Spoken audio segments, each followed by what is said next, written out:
Astaghfirullahaladzim. Innallaha ghafurur rahim. Bismillahirrahmanirrahim. Assalamualaikum warahmatullahi wabarakatuh. A'udzu billahi samil alim minasyaitonir rajim. Bismillahirrahmanirrahim.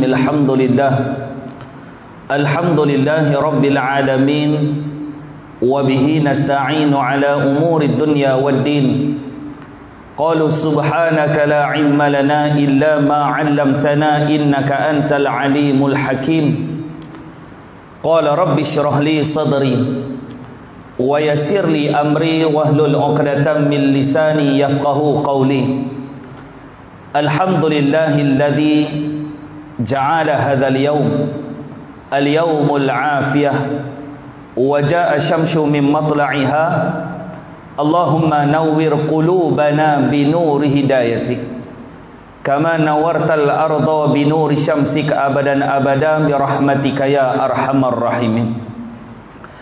Qala Allah Ta'ala fil Qur'anil azim. A'udzu billahi minasyaitonir rajim. Idza jaa nasrullahi wal fath wa ra'aitan nasa yadkhuluna fi dinillahi afwaja fasabbih bihamdi rabbika wastaghfir innahu kana tawwaba. Shadaqallahul aliyyul azim.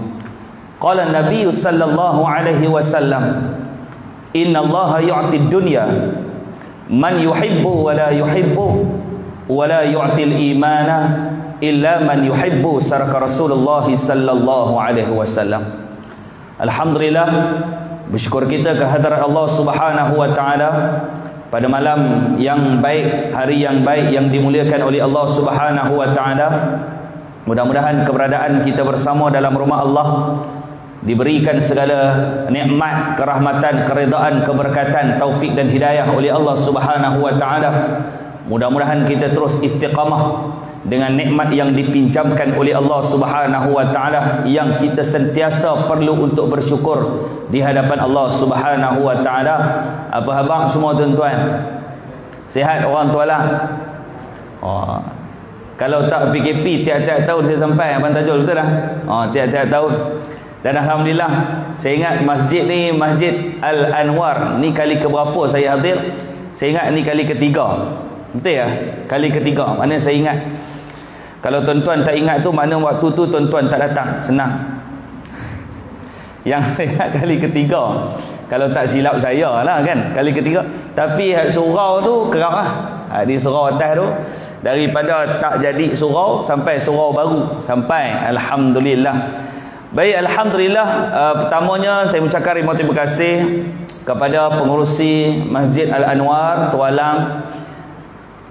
Dari segi Tuan Imamnya, Tok Bilal, Tok Siak dan keseluruhan ahli pimpinan pegawai syarak pihak pengurusan masjid, pimpinan-pimpinan masyarakat setempat, Tuan Haji Zakaria Ahmad Zin yang mengatur dan menguruskan jadual saya sepanjang berada di bumi Kedah, dan tidak lupa juga kepada tuan-tuan haji, perempuan hajah yang dimuliakan Allah, ibu-ibu, bapa-bapa, abang-abang, adik kakak yang dikasihi oleh Allah Subhanahu wa taala. Mudah-mudahan keberadaan kita berada sentiasa dalam rahmat dan keberkatan Allah Subhanahu wa taala. Alhamdulillah, bersyukur kita ke hadirat Allah Subhanahu wa taala. Kita diam tak diam, kita nak masuk satu bulan, iaitulah waktu bulan Zulhijjah. Selepas daripada Zulhijjah, maka dia dipanggil sebagai bulan Muharram. Sebab itu tuan-tuan, bulan-bulan haram yang disebutkan oleh Allah Subhanahu wa taala, dia ada 4 bulan. In iddatash syuhuri indallah 12 syahran fi kitabillah. Bulan 12 bulan di sisi Allah di dunia ni, di sisi Allah ada 12 bulan. Dan kata Allah dalam ayat yang tersebut, ayat yang seterusnya, Allah Ta'ala kata ada 4 bulan yang diharamkan oleh Allah Subhanahu wa taala. Lalu disebutkan oleh Nabi sallallahu alaihi wasallam 4 bulan haram. Haram ni maknanya suci bagi kita. Haram ni makna suci bagi kita. Tanah haram. Bukan tanah tu haram, bukan haram pergi ke sana. Ada orang silap faham. Dia kata, ustaz, baru makcik tahu ustaz, tanah haram tu maknanya tanah tu haram, bukan tanah tu haram makcik. Haram ni makna suci bagi kita duduk di sana. Macam tuan-tuan pergi ke sana tak ada pun niat nak buat benda tak senonoh, betul tak? Tuan-tuan, kali pertama kenangan tuan-tuan pergi umrah, pergi Mekah, tuan-tuan ingat lagi tak? Kali pertama kenangan tuan-tuan pergi buat umrah. Orang yang kali pertama bila dia tengok Kaabah, dia akan menitiskan air mata, betul tak? Tuan-tuan, gangster kampung Pisang tu, Samsing, Sarip Dul, kampung dusun, kampung Tualang, pergi ke Mekah teriak. Tak tahu pasal apa, sebab hati dia sayu. Tu dipanggil sebagai tanah haram, tanah yang cukup suci. Nabi kata tanah haram ini ada 4. Nabi kata bulan haram di sisi Allah ada 4. Makna bulan yang cukup mulia. 3 bulan dia duduk secara dekat dan 1 bulan terasing. Yang pertama dipanggil sebagai Zulqaidah, bulan haram. Sekarang kita duduk pada bulan Zulqaidah. Kemudian kita akan masuk 1 bulan yang kedua, namanya bulan Zulhijjah, bulan haram. Dan bulan selepas Zulhijjah namanya bulan Muharram. Dan selepas 3 bulan ini, 1 bulan lagi Nabi kata adalah bulan Rejab. 4 bulan ini adalah dipanggil sebagai bulan-bulan haram. Lalu Saidina Umar waktu dia menjadi ketua umat Islam, menjadi governor dan menjadi Perdana Menteri umat Islam dunia waktu tu, lalu orang mencadangkan kepada Umar, wahai Saidina Umar, apakah kiranya kamu susunlah kalender Islam supaya senang untuk pentadbiran tentera Islam. Lalu Umar menerima cadangan untuk buat satu kalender tentang Islam. Lalu kalender hijrah telah diwujudkan. Lalu masing-masing mencadangkan apakah bulan yang paling baik untuk kita mulakan pada kalender hijrah. Lalu sahabat-sahabat ada yang menyatakan kita mulakan pada bulan Muharram, sebab kita mulakan pada bulan Ramadan, sebab bulan Ramadan ini adalah bulan yang paling terbaik. Ada sahabat kata kita mengambil bersempena dengan bulan kelahiran Rasul sallallahu alaihi wasallam. Lalu dia mencadangkan bulan Rabiul Awal. Ada yang mencadangkan bulan Syawal, ada yang mencadangkan bulan Zulhijjah, ada yang mencadangkan bulan Muharram. Lalu Saidina Umar memilih bulan Muharram sebagai permulaan kalender perkiraan hijrah. Disebabkan apa? Bulan Muharram adalah bulan semangat, orang telah selesai daripada menunaikan haji dan umrah. Zulqaidah, orang buat persiapan buat haji. Zulhijjah, orang melaksanakan haji. Muharram, orang telah selesai daripada menunaikan haji, dia baru balik Mekah, jadi dia ada roh semangat. Sebab itu tuan-tuan kalau tengok orang baru balik umrah ni, dia ni semangat. Betul tak? Tuan-tuan baru balik umrah mesti semangat. Dan saya yakin dan percaya majoriti yang pernah pergi umrah ni, dia balik saja sampai dekat kampung Tualang, dia dah pasang niat dah nak pergi lagi waktu kalau ada rezeki lagi. Betul tak? Mesti ada benda tu. Jadi digunakan permulaan Muharram adalah permulaan kalender hijrah. Lalu digunakanlah kalender hijrah sebagai perkiraan permulaan kalender Islam. Orang baru balik haji ni semangat akak-akak, baru balik umrah. Akak-akak ingat tak kali pertama balik umrah dulu punya semangat pakai celak seminggu tak hilang. Semangatlah ya Allah. Sampai nak buka mata pun tak larat tuan-tuan. Kenapa mak? Baru balik umrah. Mata tu kenapa? Celak. Tu dia tuan-tuan, celak seminggu tak hilang celak. Habis celak hilang, sidai baju belakang rumah berkemban juga, nampak tuan-tuan. Maknanya tak istiqamah, hak ni pun problem. Abang-abang baru balik umrah ingat tak? Kita orang kampung kita balik umrah, oh semangat tuan-tuan. Badan baru sampai KLA tuan-tuan, dekat Tualang dah bau minyak tarah. Seminggu dah bau dah. Nak ceritakan punya semangat tu. Jadi Sayyidina Umar ambil bulan Muharram, orang pulang daripada menunaikan haji, semangat tu digunakan sebagai kalender pertama Islam, iaitulah bulan Muharram adalah permulaan bulan di dalam bulan-bulan Islam. Tuan-tuan dan puan-puan yang dirahmati Allah sekalian, kita akan masuk satu bulan namanya bulan Zulhijjah. Di dalam kitab Lataiful Ma'arif ada disebutkan, kata ulama, ada 5 malam doa yang cukup mustajab bila kita minta sesuatu kepada Allah. Yang pertama malam 1 Rejab, hak tu lepas dah. Yang kedua malam nisfu Syaban, hak tu pun lepas dah. Yang ketiga malam hari raya Aidul Fitri, hak ni pun lepas dah. Yang ketiga malam hari raya Idul Adha, kata ulama doa yang cukup mustajab. Dan malam yang kelima adalah setiap malam Jumaat. Jadi 5 malam ini kata ulama jangan tinggal kita minta pengampunan kepada Allah. Jangan lupa kita minta pengampunan kepada Allah. Kita minta ampun saja rezeki yang Allah Ta'ala kurniakan dalam kehidupan kita. Lalu kita minta, kita syukur kepada Allah. Apatah lagi kita bersyukur menjadi umatnya baginda junjungan besar Rasul sallallahu alaihi wa ala alihi wa sahbihi wasallam. Tuan-tuan, hebatnya umat Nabi sallallahu alaihi wasallam ni, Allah tuan-tuan, tak dapat pada umat-umat Nabi terdahulu. Nabi Musa nak jadi sebahagian daripada umat Nabi sallallahu alaihi wasallam. Kata Nabi Musa alaihi salam, ya Allah, Nabi Musa ni dia punya keistimewaan, dia boleh berbicara dengan Allah secara direct di Bukit Tursina. Tapi Rasulullah Nabi sallallahu alaihi wasallam, Allah Taala ajak berbicara dengan Rasulullah bukan di bumi tapi di langit, di Sidratul Muntaha. Nak ceritakan hebat, kalaulah zakat Jibril yang bawa kepada Nabi, kalaulah kefarduan haji Jibril yang bawa kepada Rasulullah, kalaulah kefarduan umrah Jibril yang bawa kepada Rasulullah, kalaulah kefarduan sedekah Jibril bawa kepada Rasulullah, kalau kefarduan apa dia buat segala kebaikan Jibril yang hantarkan wahyu kepada Rasulullah melalui perantaraan malaikat Jibril, Allah Taala bagi kepada Nabi sallallahu alaihi wasallam.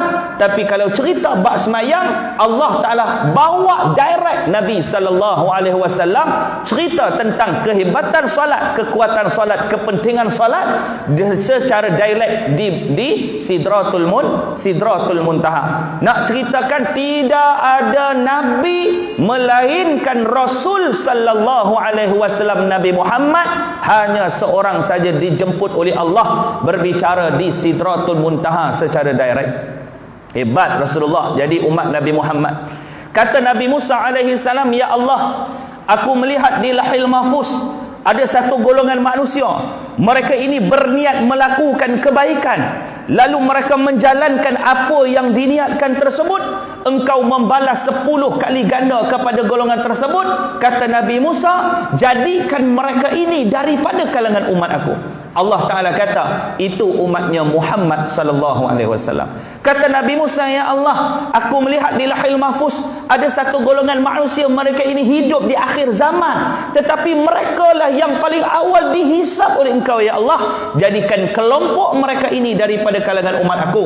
Allah Ta'ala kata, itu juga umatnya Muhammad sallallahu alaihi wasallam. Kata Nabi Musa, ya Allah, aku melihat juga di Lauhul Mahfuz ada satu golongan manusia, mereka ini berniat melakukan kejahatan, lalu dia tinggalkan apa yang diniatkan tersebut, engkau membalas satu kebaikan pula kepada golongan tersebut. Kata Nabi Musa, jadikan mereka ini daripada kalangan umat aku. Allah Ta'ala kata, itu juga umatnya Muhammad sallallahu alaihi wasallam. Kata Nabi Musa, ya Allah, aku melihat di Lauhul Mahfuz ada satu golongan manusia, mereka ini hidup di akhir zaman, tetapi mereka lah yang paling awal masuk dalam syurga engkau ya Allah. Kata Nabi Musa, jadikan mereka ini juga daripada kalangan umat aku. Apa Allah Ta'ala kata kepada Nabi Musa, wahai Musa, itu juga umatnya Muhammad sallallahu alaihi wasallam. Kata Nabi Musa alaihi salam, ya Allah, sekiranya segala kebaikan kau berikan kepada Rasulullah Muhammad Rasulullah dan seluruh umat Nabi Muhammad, jadikan aku ini Nabi Musa salah seorang daripada umatnya baginda junjungan besar Nabi Muhammad sallallahu alaihi wasallam. Nabi Musa nak menjadi umatnya Rasulullah, tapi hari ini ada orang tak seronok jadi umat Nabi Muhammad. Saya nak tanya tuan-tuan malam ni, seronok tak jadi umat Rasulullah? Macam tak seronok, tak semangat orang tualang, beri semangat sikit ya. Betul tak? Seronok tak seronok jadi umat Rasulullah ni? Sebab itu cikgu saya, tanda-tanda kematian seseorang bila penceramah tanya, jemaah tak semangat jawab. Tu antara tanda paling dekat tu. Yang kedua, tanda yang paling dekat, bila tengah ceramah dia tidur. Hak tu memang dekat tuan-tuan. Takut dia tidur terus. Tidur tak bangun-bangun. Hak ni pun masalah, tu pengalaman tuan-tuan. Kan? Yang ketiga, tanda dia yang menyandar. Apa tadi tu tak ada, tuan-tuan. Itu tak ada insya-Allah. Penceramah pun menyandar juga. Baik, tuan-tuan yang terahmati Allah sekalian, mati ni tak tahu bila. Betul tak tuan-tuan? Tak kisah mati tu bila. Hak ni problem.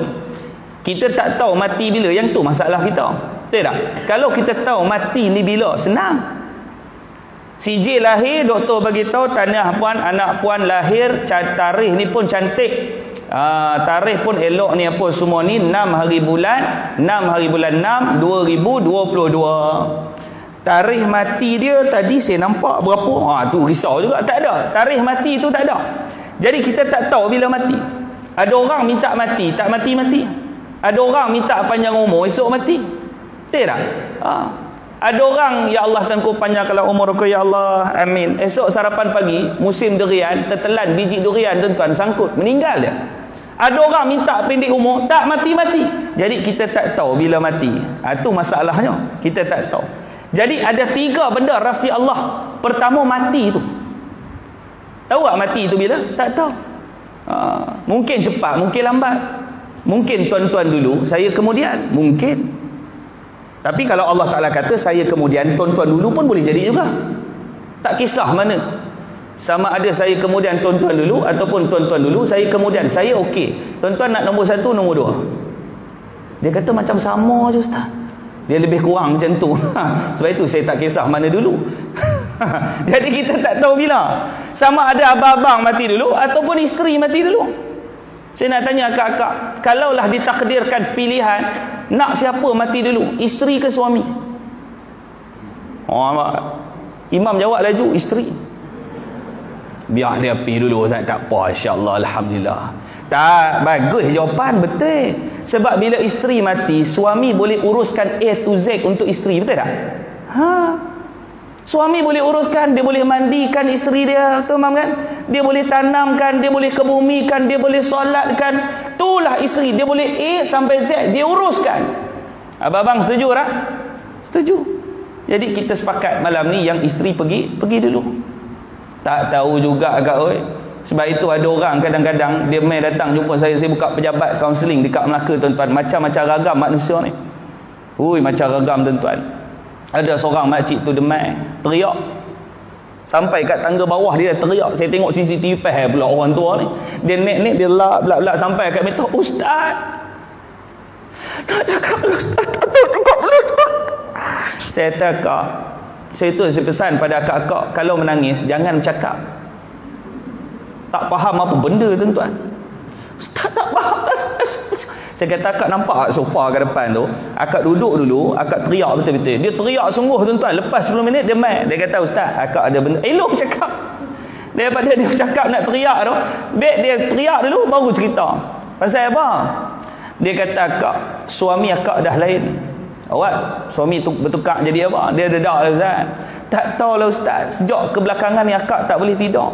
Saya kata awak, tak tahulah apa penyakit dia mai pula dah, dia berdengkur ni tak tahu nak habaq. Saya kata syukur. Sebelum ni dia berdengkur tau. Dia tak ada, lepas-lepas pencin ni tak tahu. Kadang-kadang bunyi macam tu, bunyi macam seromong kapal tau.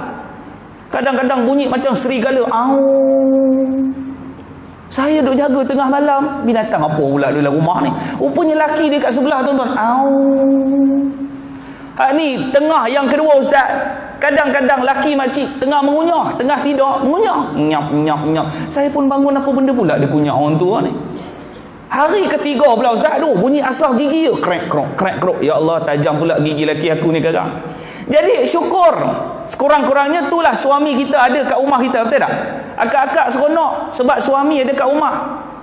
Nak tanya akak-akak, seronok tak kalau suami ada kat rumah? Seronok tak? Senyap. Kalaulah isteri tak seronok suami ada kat rumah, something wrong. Something wrong. Kadang-kadang ada rumah tuan-tuan, bini tak suka suami kat rumah, berpesta dia. Bangun-bangun tidur, anak dia tanya, "Mak, abah mana?" "Abah kau pergi kursus." Seronok tuan-tuan. Lama ke mak? Lama 2 minggu. Anak dia kata, "Mak, seronok ayah tak ada." Baru hang tahu. Nampak tuan-tuan? Ni mesti something wrong. Something wrong. Ni masalah. Jadi, bila kita sebut tentang nikmat yang Allah Ta'ala kurniakan dalam kehidupan kita ni tuan-tuan, nikmat yang cukup banyak. Tapi Allah Ta'ala rahsiakan antara nikmat-nikmat. Yang pertama, Allah Ta'ala rahsiakan kematian satu orang manusia. Pasal apa Allah Ta'ala rahsiakan kematian satu orang manusia? Dia mesti ada sebab. Sebab Allah Ta'ala nak bagi manusia itu sentiasa buat persiapan dan persediaan. 2 hari lepas saya pernah sebut tuan-tuan, saya kata dunia ni adalah seperti jambatan. Tuan-tuan, jambatan tuan-tuan gunakan untuk apa jambatan? Jambatan ni tuan-tuan gunakan untuk laluan. Jambatan ni tuan-tuan gunakan untuk menyeberang. Jambatan tuan-tuan gunakan untuk apa? Untuk buat syaukat. Dan orang takkan buat jambatan, takkan buat rumah pembinaan di atas jambatan. Kalau tuan-tuan anggap dunia adalah jambatan, lalu jambatan adalah dunia, lalu di dunia ni orang takkan fikir macam mana dia nak besarkan dia punya rumah.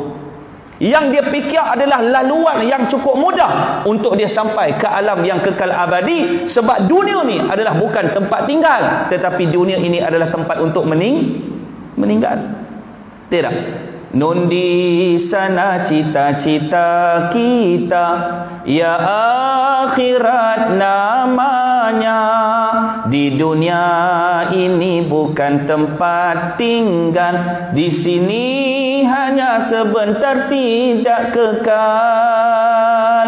Betulkan niat dari semalam agar menghindarkan perkara yang merugikan Allah dan Rasul. Jadi panduan untuk kita semua mempunyai bekalan.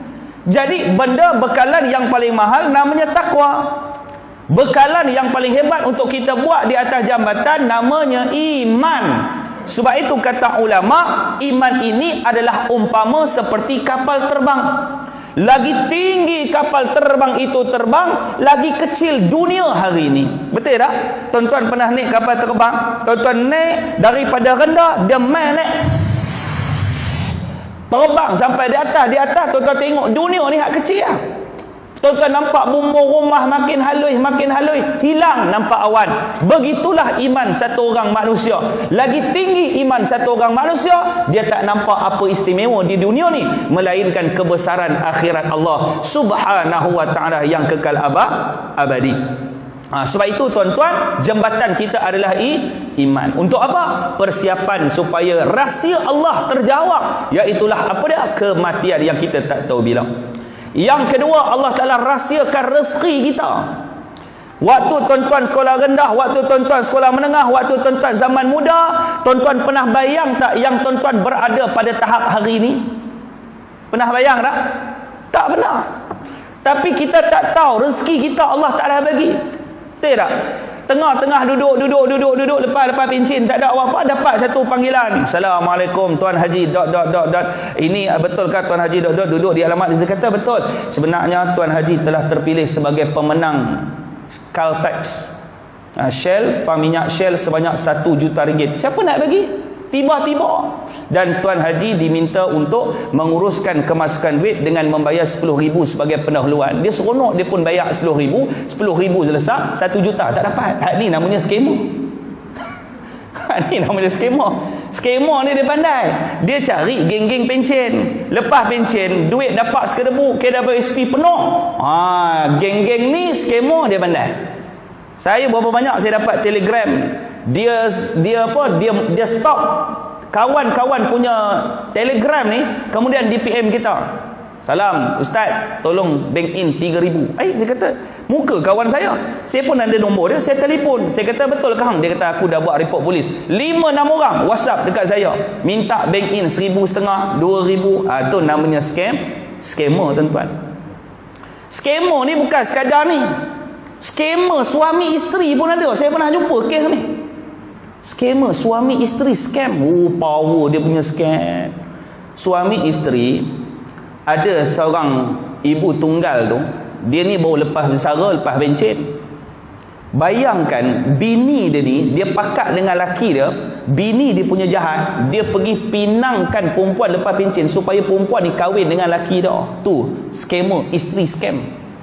Mengurak-mengurak dapat kahwin. Lepas kahwin, suami dia pujuk ibu tunggal ni tadi tuan-tuan, tukar nama, tukar geran, tukar apa semua ni atas nama suami. Lepas tu hilang, tak tahu pergi mana sampai hari ni.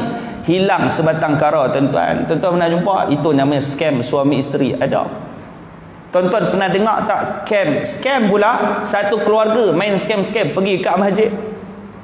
Dia naik motor, dia naik kereta, ada 5 beranak. Suami dia duduk dekat dalam kereta, Bini dia pakai telekung dengan anak perempuan, bini dia buat semayang, mak dia buat semayang, tengah-tengah sujud dia pesan pada anak perempuan, tarik handbag makcik depan tu.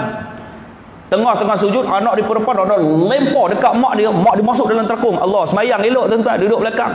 Orang sujud kali kedua, dia tarik dia punya handbag, lempar dekat pintu belakang. Rupanya anak dia yang lelaki tuan-tuan, bekas goalkeeper sekolah. Oh, hebat. Perancangan cukup rapi. Anak dia tangkap, anak dia pun tuan-tuan lempar masuk dalam kereta. Bapak dah standby dah. Masuk kereta tu, keluar habis. Semua anak-anak pun jalan, hilang duit. Berapa banyak tuan-tuan kes yang berlaku hari ni? Betul tak? Di saat orang terdesak, orang akan buat satu benda yang hari ini kadang-kadang boleh merosakkan bukan saja mak bapak punya bab, tetapi menyebabkan anak-anak terencat dari segi pendidikan akhlak dan akidah mereka. Berapa ramai? Itu sebab saya cerita banyak tempat. Saya kata saya pergi merata tempat di Malaysia ni tuan-tuan. Saya pergi, kebetulan saya pegang ikon AADK, Agensi Anti Dadah Kebangsaan. Saya pegang ikon dadah, bukan ikon dadah, ikon Agensi Anti Dadah. Saya ceramah di Perak, YB tu silap sebut. Dah le sampai lewat. Sampai tu pula MC tu dia nak tulis nama saya, dia tulis Ustaz Muhammad Fakrul, dia tulis dalam kurungan ikon dadah, dia bagi YB. YB tu rasmikan program tu, insya-Allah. Alhamdulillah, kita amat beruntung kalau tuan-tuan bersama dengan motivasi yang berbahagia Encik Fakrul. Kalau saya tengok dekat sini beliau merupakan ikon dadah. Oh, sudah. Oh, dia baca MC lagi tu. Saya duduk bawah terdiam, menung tengok tu. Kalau beliau dia terlibat dengan ikon dadah. Dadah ni tuan-tuan, dihuraikan dadah tu satu hal. Lepas tu dia kata, inilah contoh tuan-tuan. Kalau dulu beliau bergelumang pula dah. Tadi terlibat, hari dia tambah bergelumang. Kalau dulu beliau bergelumang dengan dadah dan akhirnya menjadi manusia. Inilah contoh masyarakat tu dia tuan-tuan. Ada makcik duduk belakang saya, dia tepuk, dia kata, Ustaz dulu pusat mana? Saya kata YB silap. Saya bukan ikon dadah, ikon Agensi Anti Dadah. Oh ya ke YB silap? Saya kata YB yang silap. Dia pun tak tanya apa tuan-tuan. Udah rasmikan program dan saya menyeru kepada seluruh penduduk kampung saya, marilah kita sama-sama melakukan amar makruf, munkar dan nakir. Tak terkejut malaikat dalam kubur tuan-tuan.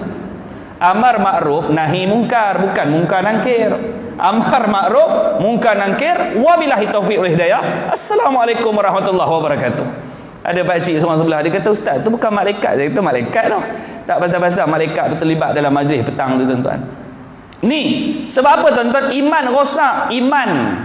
Sebab itu hebat macam mana pun tuan-tuan datang semayang, hebat macam mana pun ibadah yang kita buat, sebenarnya iman tak boleh diwarisi oleh anak-anak. Tak ada.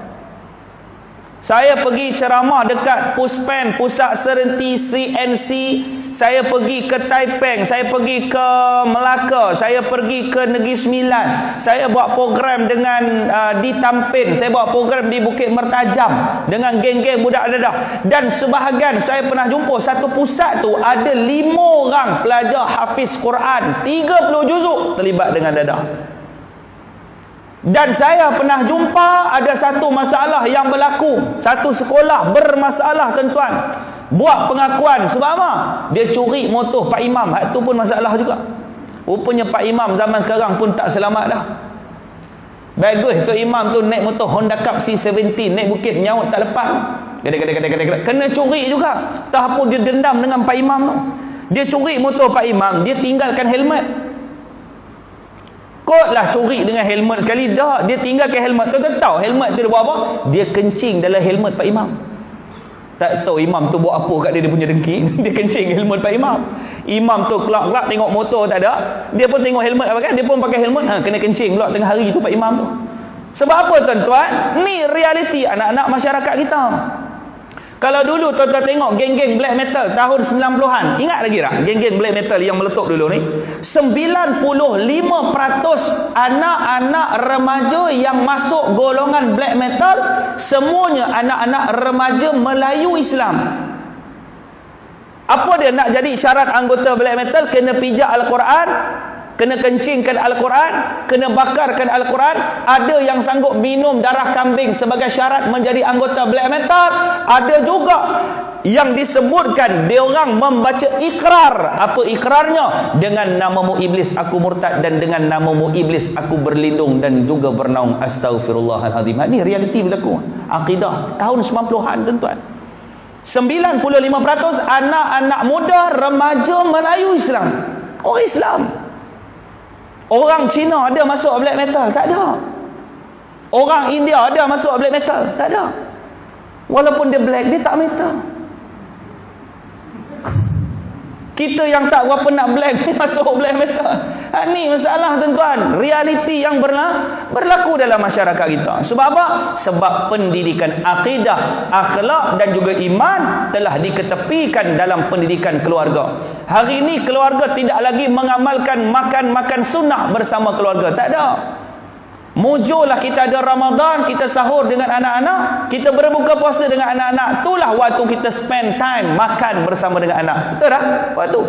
Sedangkan Nabi kata ada 3 tempat, kata Rasulullah, tempat yang paling baik untuk nasihatkan kepada anak. Yang pertama kata Rasulullah, waktu makan bersama dengan anak. Waktu tuan-tuan makan dengan anak, waktu tu tengok anak, ni ibu nak pesan, makan ni ambil makanan hak dekat, jangan kat lom, jangan terus macam tu dah. Kita kena ambil makan hak dekat. Adik ni abang nak pesan, makan guna tangan kanan, ni hang makan guna kaki. Oh, kawan tu baru 8 bulan mana tahu. Ni yang abang nak pesan, nanti sebelum makan sediakan abang punya cabai. Cabai pula kena, nampak tuan-tuan. Kita ajar anak kita. Pertama, waktu kita makan dengan anak tu paling baik. Yang kedua, kata Rasulullah, waktu paling baik waktu kita ajak anak tuan-tuan pergi bersiar-siar. Lepas-lepas PKP ni tuan-tuan, bawalah anak-anak pergi jalan. 2 tahun mereka tak jalan. Betul tak? Waktu PKP punya bosan tengok muka bapak dia kat rumah, keluar bilik nampak muka bapak, pergi dapur nampak muka bapak, tak tahu nampak muka mak bapak. Bosan katanya. Jadi lepas PKP dah endemik ni tuan-tuan, pergi berjalan. Pergi Cameron Highland. Minggu lepas saya baru pergi Cameron Highland, memang cadang pergi minggu lepas. Minggu ni memang sasak tuan-tuan, tak payah pergi ya. Nak sampai Kampung Raja, start daripada Sempang Bulan, nak main sampai Kampung Raja tuan-tuan, walaupun 4 km 2 jam tuan-tuan boleh sangkut itu. Itu baru Kampung Raja tu, tak perlu sampai kat Berincang tu, Tanah Rata belah-belah atas tu. Tak payah. Kena planning elok. Saya planning elok. Lah seorang tak sekolah budak-budak ni. Tu namanya perancangan. Saya kata lantak 3 hari ya, pergi berjalan, bawa anak-anak berjalan. Abang-abang keluarlah tualang ni, bawa bini pergi beli pinggan mangkuk di Langkawi. Depa pun nak pinggan mangkuk akak-akak, betul tak? Teringin 2 tahun tak pergi berjalan, bawa pergi Langkawi. Hafal siap-siap, wa ja'alna min baini aidihim saddan wa min khalfihim. Hafal siap-siap. Takut kena tahan dekat custom, bagi custom tu tertidur, tak nampak. Ayat tu yang Nabi keluar waktu Nabi hijrah. Nabi keluar rumah, wa ja'alna min baini aidihim saddan wa min khalfihim saddan fa aghshaynahum fahum la yubsirun. Tidur 12 kabilah pemimpin anak-anak muda yang nak serang Rasulullah tidur depan rumah Nabi. Nabi keluar dengan Saidina Abu Bakar, pergi bersembunyi dalam gua. Dia suruh laki dia hafal sebelum pergi Langkawi, seminggu laki dia hafal, wa ja'alna min baini aidihim saddan wa min wa ja'alna min. Tuan-tuan, seminggu dah hafal. Bini dia pun shopping tu sampai dekat custom, wa ja'alna bang. Kawan apa seminggu, wa ja'alna saddan. Seminggu lepas ingat. Waktu depan custom tak ingat. Wa ja'alna saddaw. Custom tu kata saddaw ada kat Siam, dia kata. Ni masalah juga kan. Tuan-tuan bawa pergi berjalan lah. Bawa pergi berjalan. Abang-abang bawa pergi berjalan. Waktu tu waktu nasihat paling baik. Yang ketiga kata Rasulullah, waktu nasihat yang paling baik kata Nabi SAW, waktu anak kita sedang sakit. Ni paling baik. Anak jatuh motor, anak jatuh basikal, luka, balik rumah, sambil kita sapu ubat tu, kita nasihat dah. Abah pesan kan, siapa suruh naik motor tengah hari? Mak pesan, betul tak? Siapa suruh naik basikal? Siapa pandai keluar ni tak bagi tahu Umi? Berapa kali Umi cakap? Nasihat. Waktu tu anak akan dengar. Selalu yang nasihat bini. Orang lelaki ni mana ada nasihat-nasihat? Tak ada. Betul tak? Termasuk yang cakap ni, kita jarang nasihat anak, jarang. Marah satu kita. Yang bini bebel. Sebab itu kadang-kadang bini kita marah anak, kita pun kena sekali, jujur, betul tak? Sebab itu akak-akak kesian orang lelaki ni. Akak dah marah anak, lepas pada anak, jangan libatkan kami ni orang lelaki. Pengalaman saya PKP dulu tuan-tuan, setahun setengah tak ada program. Jadi saya selalu ceramah tiap-tiap malam. Rupanya setahun setengah baru saya tahu nikmat dengar ceramah. Rupanya bini kita pun pandai ceramah walaupun tanpa tajuk. Dia marah anak, kita kena yang tak tahan tu. Abang ni duduk saja ni, dah tak ada ceramah tu, duduk lipatlah baju. Kena lipat baju. Sebab itu saya setahun setengah saya belajar lipat baju. Dah lipat kena marah, buka balik bucu tak tajam, kena tu, saya belajar banyak benda tuan-tuan. Tu hebat orang perempuan. Satu hari saya pergi ceramah, bini saya baru beli kapet, dia nilai. Tuan-tuan tahu selai kapet tu 1,400, dia beli 2 lai. Saya tengok-tengok 1,400, dia kata abang ada duit, saya kata aku tak ada duit. Habis duit hang bayar 1,400. Tuan-tuan, harga kapet 1,400, kuasa bercakap orang perempuan, dia punya tawar menawar, kapet tu dapat selai 300. Tuan-tuan boleh bayar tak? 300 banglah tu bagi. So kata dahsyat. Selai 1,400, banglah tu bagi 300, 2 lai 600. Hoi, seronok dia tuan-tuan. Dia pesan pada nak, jangan makan depan TV, Umi nampak siapa makan depan TV siap. Dia dah warning anak. Saya pergi program. Rupanya bini duduk dalam bilik, saya balik-balik buka pintu, rupanya anak ni dia bawa air tuan-tuan, duduk makan depan TV atas kapet. Saya masuk, papa balik. Yang kecil tu sepak air tu tumpah. Ngam-ngam bini saya buka pintu bilik, nampak. Ni yang tak syok. 6 harakat ma'aril sukun dia tuan-tuan. Berapa kali Umi pesan jangan makan kakak ni, kenapa tadi abang pun kita pula kena tuan-tuan.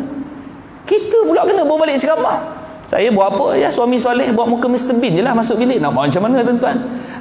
Tu orang perempuan punya penangan. Nak buat macam mana? Jadi Allah Ta'ala berikan keistimewaan sebegini.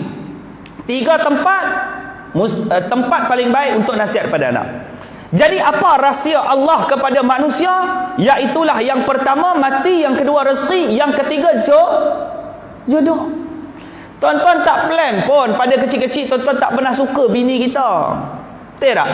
Tapi tuan-tuan, walaupun tak suka bini kita, sebab kadang-kadang tak suka, kekal sampai hari ini. Akak-akak kenangan, ingat tak suami kita mengorak tepi bas stop dulu? Yang kita malu lah, ya Allah, mak tak suka bapak hang dulu ni, ya Allah, malu mak dia mengorat, mak dia sweet sana, sweet sini, sweet. Ya Allah, rimat mak. Tapi macam mana mak boleh kahwin dengan abah? Tu seronok tu mak. Tu kenangan. Sebab itu akak-akak syukur, jangan pandang suami orang lain, pandang suami sendiri. Sebab inilah suami yang mengorat kita 30 tahun lepas ni muka-muka ni. Betul tak? Ini tak, dia tengok suami orang lebih segak, dia terlupa laki dia kat rumah. Jiran baru pindah rumah, dia tengok-tengok jiran sebelah, ya Allah, basuh motor tuan-tuan, belenging, pakai seluar pendek. Dia tengok bulu dada jiran sebelah daripada atas sampai ke buku lali.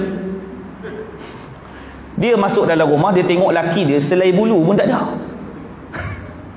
Ni masalah. Akak-akak kalau nak dapat suami yang berbulu dada penuh, kahwin dengan beruk depan belakang berbulu. Yang tak ada bulu, mata keliling. Tu tuan-tuan. Ni tuan-tuan, syukur lah. Abang-abang, itulah isteri kita, syukur. Tak? Dulu memang segak tuan-tuan. Lepas beranak ni tuan-tuan dulu, macam kek lapis tu. Itulah pengorbanan seorang isteri. Itulah sehidup semati yang tuan-tuan nak jumpa dalam syurga Allah. Setuju tak?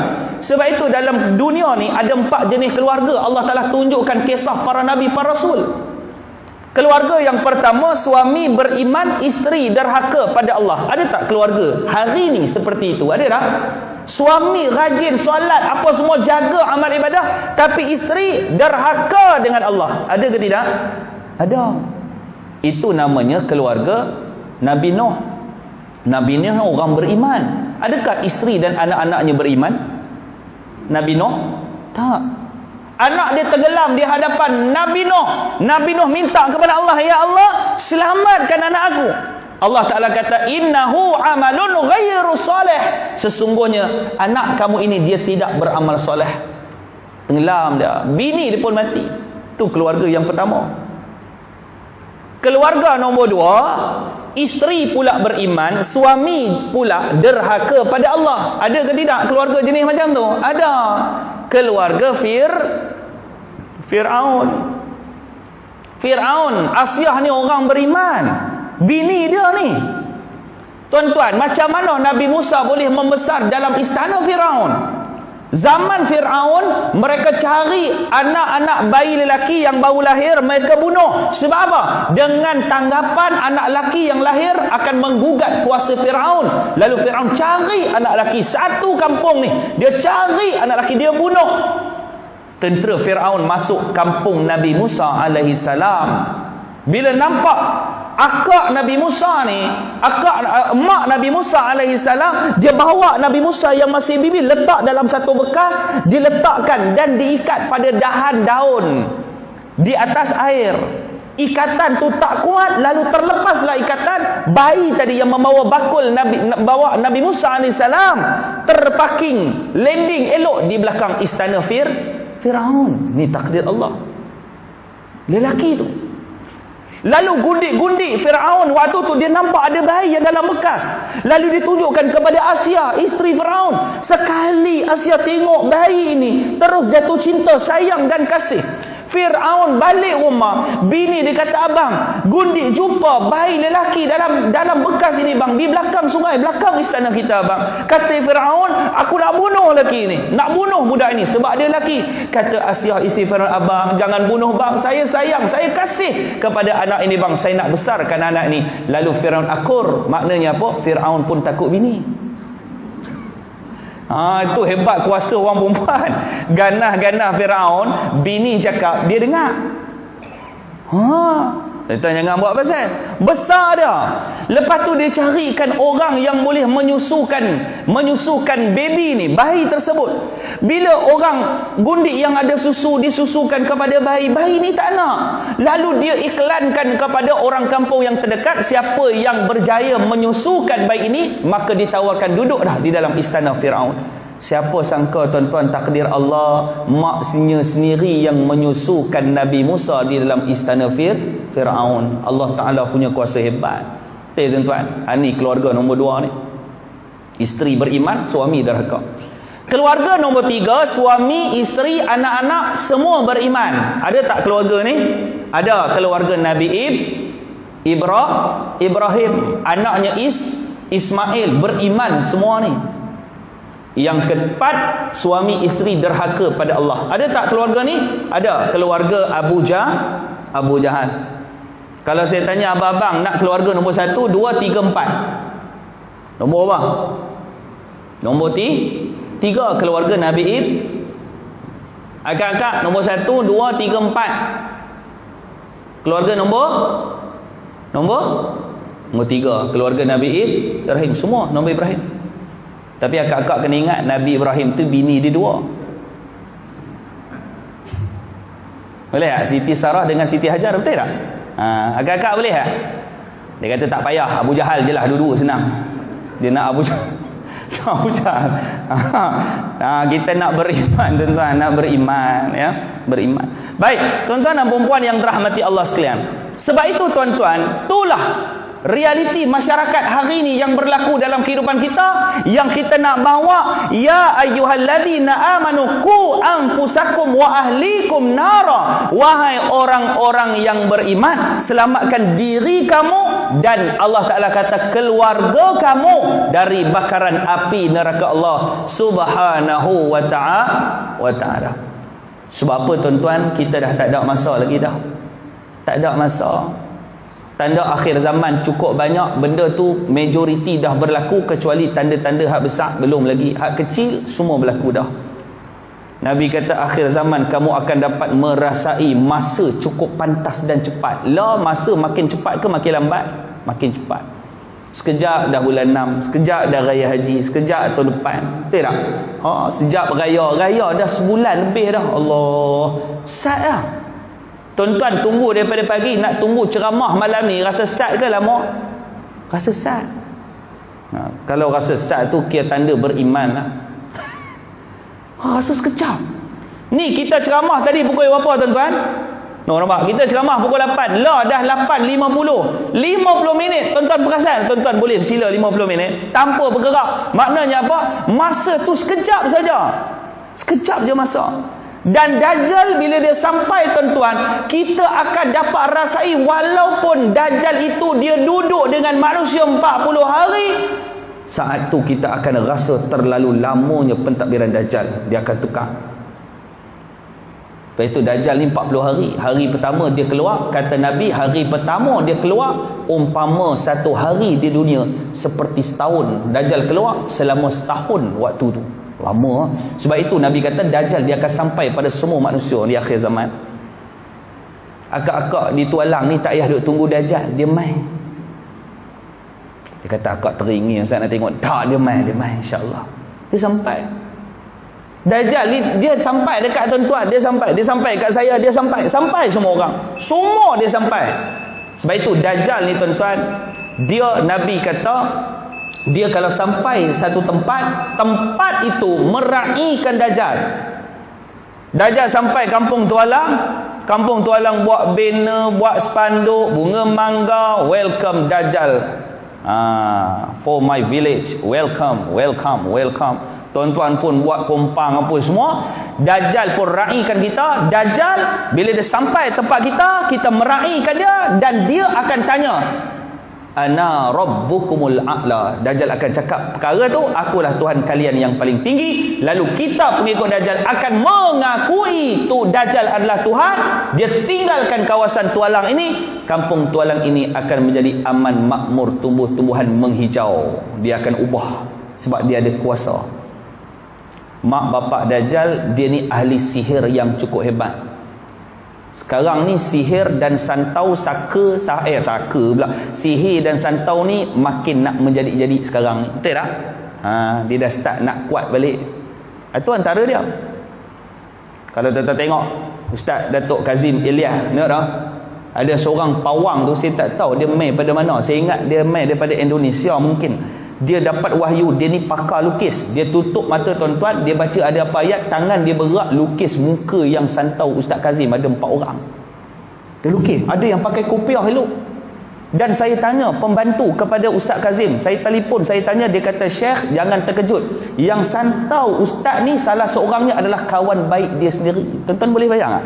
Hak kita minum sekali, hak kita menyembang, hak kita ni, hak tu yang santau sahabat kita. Allah, kita tak tahu. Manusia ni rambut sama hitam, tapi hati dia lelek. Untung orang rambut putih. Bukan kata rambut, bulu hidung pun putih tuan-tuan. Ni lah untung. Ni realiti masyarakat kita tuan-tuan. Dajjal, bapak dia ahli sihir yang cukup hebat. Mak dia pun pakar sihir. Minta maaf saya sebut, ada ulama yang menyebutkan saat ibunya sedang datang bulan, ayah dia mendatangi mak dia, lalu mak dia mengandung, lalu keluarlah yang bernama Dajjal. Dajjal ni dua-dua mata dia cacat, kanan dan kiri dua-dua cacat. Ada yang kata mata belah kanan dia kecil, bola mata dia kecil, belah kiri ni tuan-tuan tersembul sedikit. Dan dia ni akan tengok orang lagu ni. Sebab mata dia ni macam manusia. Dia bukan macam manusia, dia ni memang manusia. Dan ada 30 orang Bani Tamim yang pernah bertemu dengan Dajjal. Ada hadis Nabi, hadis sahih, hadis cukup panjang. Tu saya tak nak cerita dekat sini. Tapi Dajjal tu dia duduk dekat mana? Dia duduk dekat dunia yang orang tak tahu pulau tu di mana sekarang, dan Nabi pun tak bagi tahu di mana pulau kedudukan Dajjal. Nabi tak bagi tahu, tapi Dajjal ada di dunia hari ini. Sebab itu tak pelik kalau kapal terbang tiba-tiba hilang, kapal laut tiba-tiba hilang, tak tahu hilang ke mana. Wallahu ta'ala alam. Mungkin itu disebabkan antara sihir-sihir yang ada kuatnya pada Dajjal, yang hari ini orang tak boleh nak rungkai dan cari. Tak tahu. Sebab itu kata ulama, Dajjal ni pertama sekali dia akan bergerak melalui udara. Udara yang dimasukkan adalah jet-jet pejuang. Sekarang di Amerika Syarikat, di Rusia, hampir nak perang dunia yang ketiga sekarang ni, mereka dah ada jet-jet pejuang yang tidak pakai pemandu dah. Dah tak pakai pemandu. Dan Nabi kata tentera Dajjal orang boleh baca dekat dahinya tulis kafara. Orang boleh baca kafir, kufur, kifir. Orang boleh. Dan sekarang di Iran dah ada satu golongan tentera yang ikat kain hitam dan di kain tulis tersebut kafara, kafir. Ada sudah.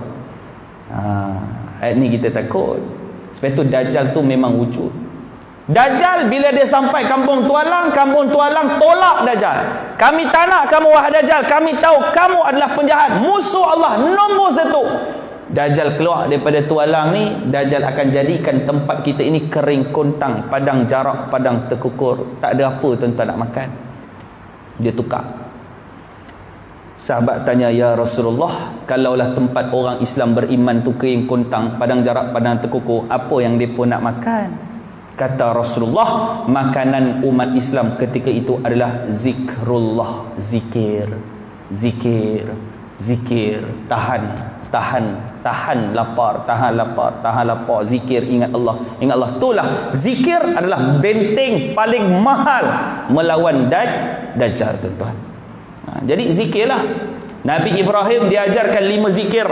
Waktu Nabi Isra wal Mi'raj, Nabi Ibrahim kata, ya Rasulullah, bagi tahu kepada umat kamu, syurga ni luas. Tanamkanlah pokok pohon syurga yang ada di dalam syurga akan nama umatmu. Kalau umat kamu membaca 5 kalimah ini. Yang pertama, subhanallah, alhamdulillah, wa la ilaha illallah, Allahu akbar, la haula wa la quwwata illa billahil aliyil azim. 5 zikir kita baca, satu pohon di dalam syurga terbina, ditakdirkan terbina oleh Allah atas nama kita fulan bin fulan. Bayangkan sehari kita baca 20 kali, 20 pokok tumbuh dalam syurga sehari sampai kita mati. Berapa banyak pokok, tuan-tuan? Rajinkanlah kita istighfar, minta pengampunan kepada Allah, dan rajinkanlah kita berzikir kepada Allah Subhanahu wa ta'ala. Sebab apa? Sebab kita dah duduk betul-betul di penghujung akhir zaman.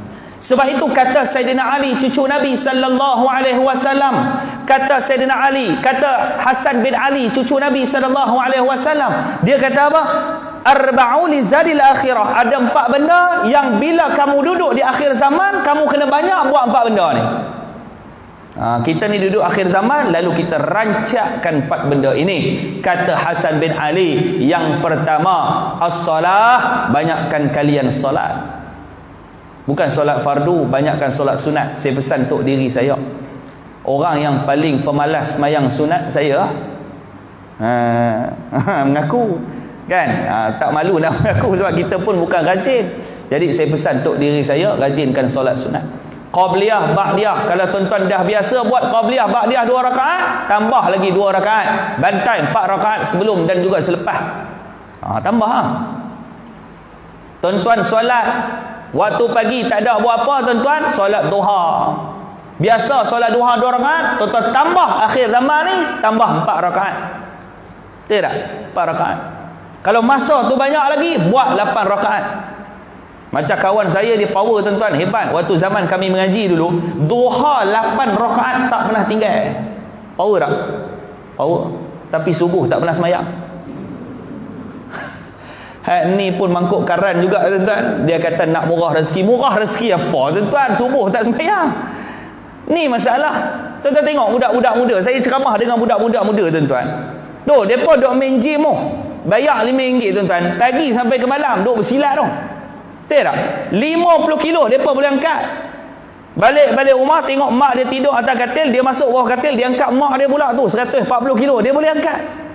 Tapi berapa ramai anak-anak muda kita, tuan-tuan, nak bangun sembahyang subuh, angkat selimut 200 gram pun tak larat. Tuan-tuan boleh bayang tak? Tu, budak-budak tu, anak-anak kita tu, bangga, tuan-tuan. WhatsApp mak dia, mak, minggu ni cik panjat bukit Gunung Jerai. lah ni isu Gunung Jerai pula dah. Hak ni macam-macam. Orang Malaysia ni memang power. Bak komen nombor 1 orang Malaysia. Tu nama Jabatan Netizen Malaysia. Akak-akak dah daftar masuk jabatan tu. Dia allowance tak ada tapi rajin buat kerja. Hak ni bagus ni. Hak ni bagus. Sebab itu saya kata tuan-tuan, Jabatan Netizen Malaysia dulu depa duk serang page pertama Israel, Facebook Israel. Netizen Malaysia pergi serang. Sampai dia keluar satu kenyataan tu. Page Israel dia kata, kami memberikan amaran kepada rakyat Malaysia jangan campur tangan urusan kerajaan kami.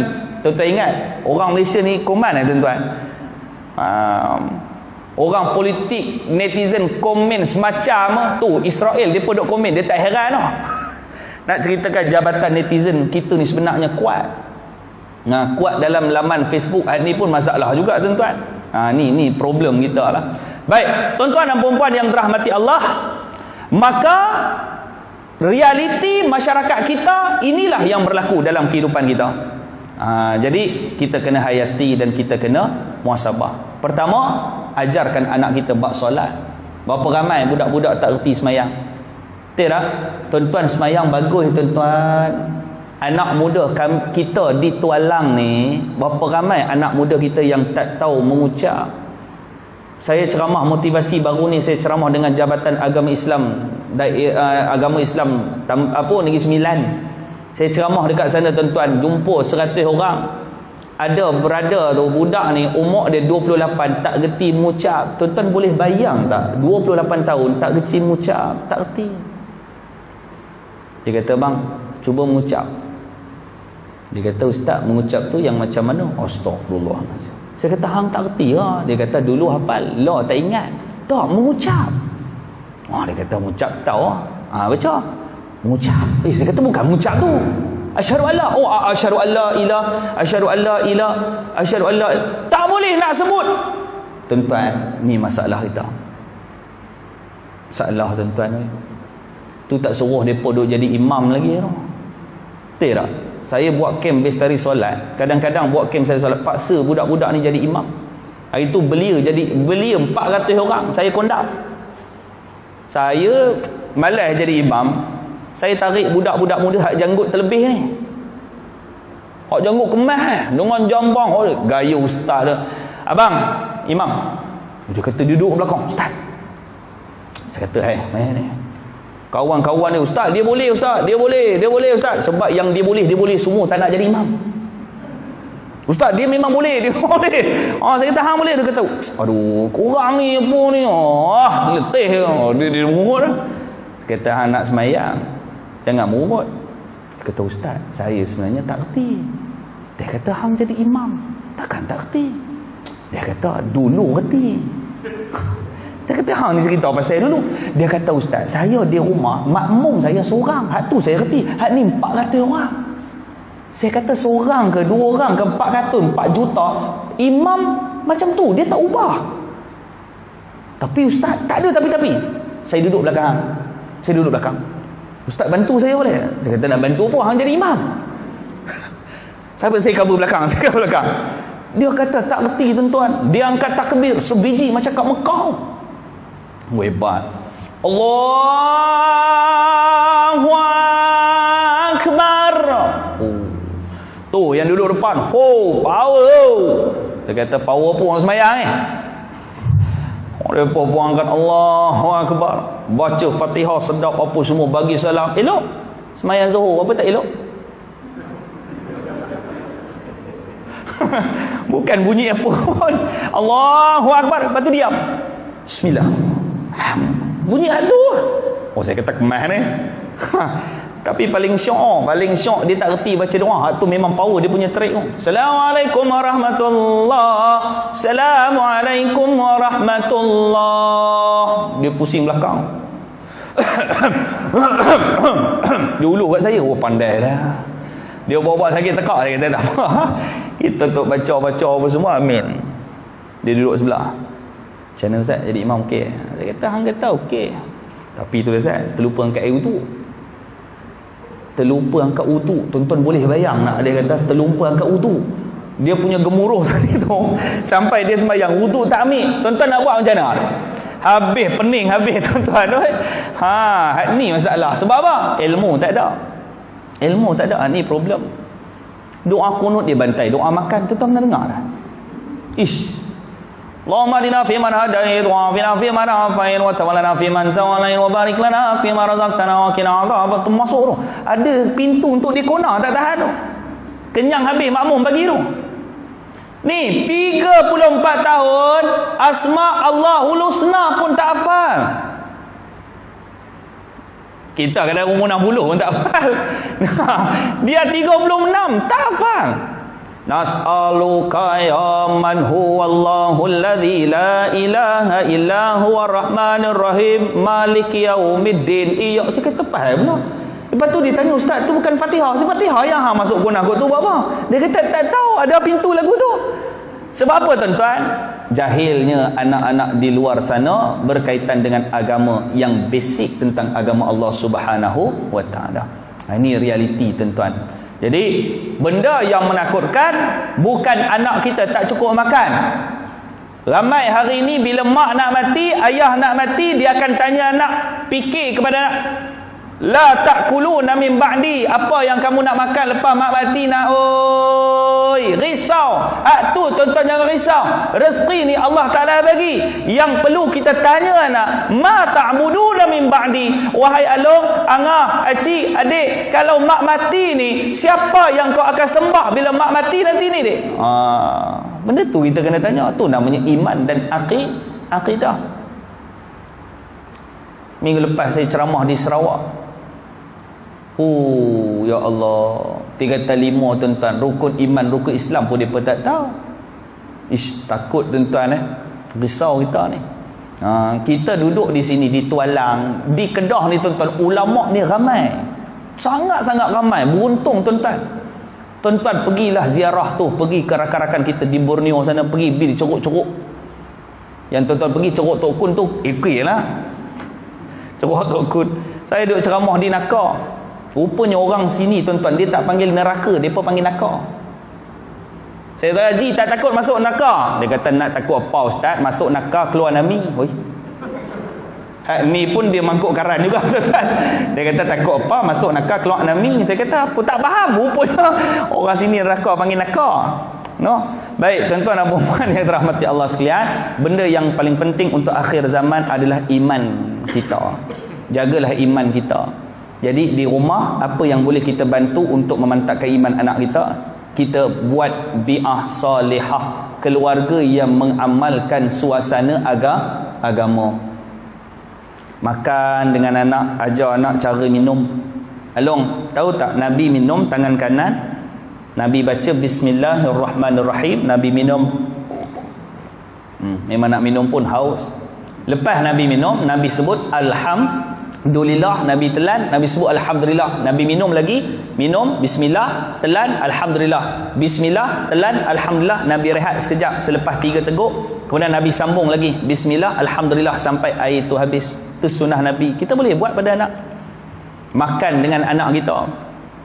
Pesan pada anak, long, kakak makan guna tangan kanan, lepas makan jilat jari tangan. Tu benda sunnah tu. Betul tak?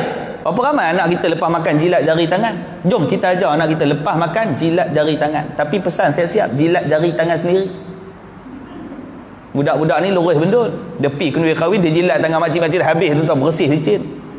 Jilat jari tangan. Sebab apa? Saya buat kajian, di hujung jari itu ada enzim. Enzim itu 10 kali ganda lebih baik daripada enzim air liur. Siapa lepas makan jilat jari tangan, proses badan pencernaan perut dia sihat.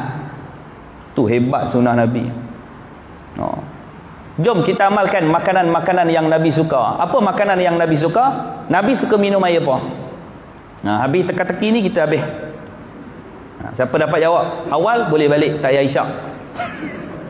Ni pun bid'ah juga. Nabi suka minum air apa? Air bali. Ada kata air bali lagi? Nabi suruh kita dan Nabi paling banyak minum air masak. Jadi minum air masak. Kita dah rebus air macam-macam, tongkat ali lah, apalah tuan-tuan. Minum air masak. Nabi suka makan buah apa? Selain buah manis-manisan, selain buah tamar lah. Nabi suka makan buah? Nabi suka makan buah tembikai. Kan buah tembikai. Nabi suka makan sayur apa? Brokoli. Nabi suka makan sayur. Nabi suka makan sayur labu masak kuah. Labu tu akak-akak masak kuah, perkenalkan anak. Tengok labu ni sunnah Nabi anak-anak. Ibu tengok, Nabi suka makan labu masak kuah. Bukan beli labu tu seorang sendiri kokak depan TV, tu patah gigi tuan-tuan, masak dulu. Dia kata ni sunnah Nabi, ambil sebiji along dorong kokak kat tepi. Tak, masak dulu. Nabi kalau masak, dia suruh isteri masak, Nabi suruh banyakkan kuah, banyakkan lauk, supaya Nabi dapat sedekah dekat jiran sebelah. Nabi suka makan manis-manisan. Nabi suka makan apa? Madu. Sebab itu abang-abang kena cari madu untuk isteri. Tak, madu yang tu lah, madu asli, bukan madu yang tu. Agak-agak suka tak makan madu? Madu ni suka tak? Saya bagi dua pilihan, diracun atau dimadu. Mana akak nak? Dia nak madu tu. Saya baru ni saya pergi Cameron, depa duk jual tepi jalan madu asli. Satu botol RM20, murah madu asli. Turun tu depa duk abak madu tu tipu, bukan asli. Kawan saya dia pakar madu, dia kata hak ni bukan asli, depa duk tiau hang ni. Dia kata dah, dia kata asli. Tak, hak jual tu asli. Betul lah. Dia kata madu, rupanya madu hak jual tu asli. Yang asli tu yang jual tu. Madu tu belum tentu asli. Ini masalah juga, betul juga. Tuan-tuan pergi Negeri Sembilan, dia tulis cendol bakar. Ui, macam mana kita duk bayang cendol tu daripada duk bakar? Tak. Nama tukang buat cendol tu bakar. Itu dia panggil cendol bakar. Tu marketing tu dahsyat tuan-tuan. Dahsyat kreativiti masing-masing lah tuan-tuan. Jadi amalkanlah budaya sunnah Nabi. Nabi kongsi selimut dengan isteri. Abang-abang malam ni buang selimut satu, tinggal hak satu lagi. Selimut. Agak-agak kongsi selimut, pahala sunnah tu. Kan Nabi selimut. Saya ceramah di Perak, cerita pasal suami kongsi selimut. Akak tu berdiri, dia kata akak dah buat dah dulu. Dia marah. Saya kata pasal apa? Sejak kejadian orang tua tu kentut dalam selimut, tak apa dia buat, dia kentut pening pada akak. Lah akak selimut asing-asing. Dia kata sudah. Yang merosakkan sunnah ni tuan-tuan, elok duduk diam-diam, pergi kentut dalam tu, dia kibah, pening habis kepala hamba Allah. Yang merosakkan sunnah ni kita. Nak kongsi, Nabi minum bekas Aisyah. Aisyah minum, Aisyah cari dekat mana bekas mulut Aisyah, Nabi cari kat mana bekas mulut Aisyah. Jumpa bekas mulut, Nabi minum bekas yang sama tempat Aisyah minum. Nak ceritakan romantik tu. Abang-abang walaupun umur kita 60, 70, tak apa, romantik depan cucu, depan anak. Maknya buat air. Cawan lagi satu, abang sunnah Nabi. Nampak tak? Budayakan benda tu. Tapi saya nasihat juga kepada tuan-tuan, nak kongsi tu cukuplah misai. Terim ke? Ini sampai misai tak nampak mulut, gigi pun tak nampak, kena selak baru nampak. Bila dia minum air tu, kembang misai dalam air tu kan. Yang bini nak shave pun seram sejuk, dia kata tuan-tuan. Ni pun masalah juga. Terim bagi elok. Kan? Ni lepas minum teh tarik, buih kat sini penuh. Dia kena lah. Ni yang merosakkan sunnah ni kita juga tuan-tuan. Benda dah elok dah. Jadi mudah-mudahan tuan-tuan kita dapat wujudkan budaya sunnah dalam keluarga kita. Cukuplah sekadar itu saja tuan-tuan. Dah 9 suku dah, lama dah. Jadi esok saya nak, pagi esok kita last. Ni Haji Zakaria dia mengaturkan saya. Terima kasih. Jadi kalau ada rezeki yang lain kita bertandang dan berjumpa lagi lah. Saya ni nak mengajak, saya tak erti. Jadi kita sampaikanlah secara nyambil-nyambil kan, santai, tapi mudah-mudahan sampai untuk kita, mudah-mudahan insya-Allah. Jadi Nabi kata doa orang musafir ni mustajab. Jadi mudah-mudahanlah saya doakan tuan-tuan yang hadir pada malam ini diluaskan seluas-luasnya rezeki daripada Allah Subhanahu taala.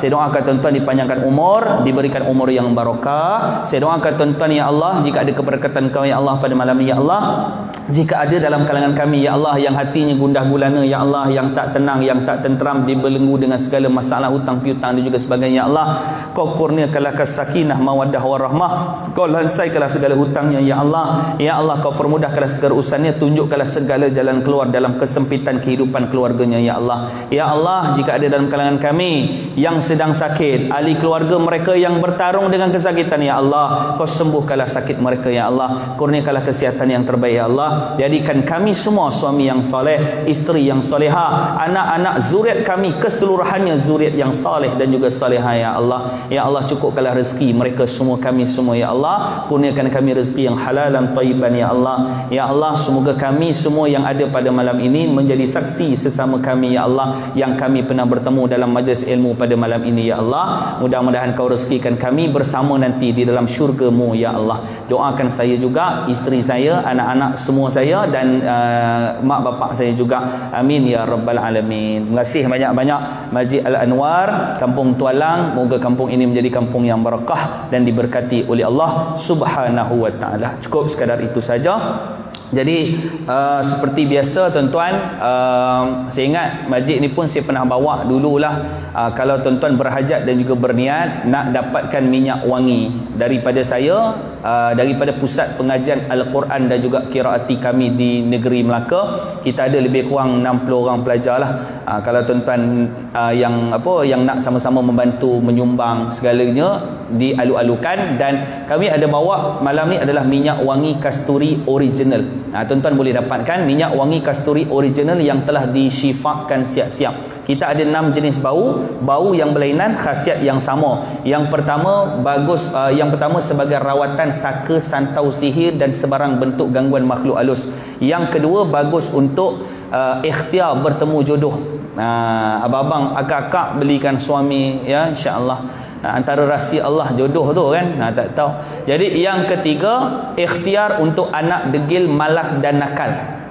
Suami degil pun akak-akak boleh calit dekat dia, insya-Allah, pakai wangi-wangian kasturi, Nabi suka. Yang keempat, bagus untuk pelaris perniagaan. Siapa yang berniaga, kita dah masukkan ayat-ayat syifa, antaranya alat pelaris perniagaan, insya-Allah. Mudah-mudahan tu sebagai ikhtiar. Kita bukan yakin dengan minyak wangi ni, tak, kita sebagai ikhtiar kita. Yang keenam, boleh buat parti mandi bunga untuk sebarang pelbagai bentuk rawatan segala penyakit, insya-Allah. Yang keenam, bagus untuk mendatangkan wibawa dan mendatangkan semangat kepada si pemakai. Ada dalam 10 khasiat lah. Tuan-tuan boleh dapatkan satu botol dengan harga RM7 sahaja satu botol minyak wangi kasturi original yang telah disyifakan. Dan dalam flyer saya ajar cara nak pagar rumah sendiri. Tuan-tuan yang pergi merantau, yang pergi ke mana-mana, pergi homestay, sewa hotel, anak pergi bercuti apa semua, tak tahu hotel tu di mana. Jadi insya-Allah sebagai pagar rumah pun boleh, rumah sendiri dan hotel kita, insya-Allah. Jadi tuan-tuan boleh dapatkan satu botol RM7. Siapa beli 6 botol, satu kotak tu memang dah ada 6 botol, 6 jenis bau, khasiat yang sama, wangian yang berbeza. Tuan-tuan boleh dapatkan. Dalam minyak wangi tu ada kayu dan ada bunga. Kayu gaharu, damar gaharu ada kayu gaharu, damar raja ada raja kayu, damar kejora, damar kasturi ada kayu gemunggal, damar adalah lagi damar kasturi ada kayu penawar hitam. Jadi tuan-tuan boleh dapatkan satu kotak, ada 6, jadi RM42. Malam ni hanya RM40 sajalah. Tuan-tuan boleh dapatkan selepas solat isyak di luar nanti, insya-Allah. Jadi siapa yang tak bawa duit, jadi dekat flyers warna hijau tu ada nombor akaun, tuan-tuan boleh ambil dan tuan-tuan boleh transfer pun tak ada masalah. Ambil saya tak kisah, yang saya kisah tu transfer tu. Hak tu saya tapi saya percaya kat tuan-tuan, ya. Saya percaya kat tuan-tuan, muka-muka soleh ni kan, muka-muka akhir zaman, insya-Allah. Yang saya nak sebenarnya semua dapat manfaat sebenarnya. Jadi tuan-tuan ambil lah. Kalau terlupa tu tak apalah, terlupa nak buat macam mana kan. Jadi tak apalah, rasailah minyak wangi.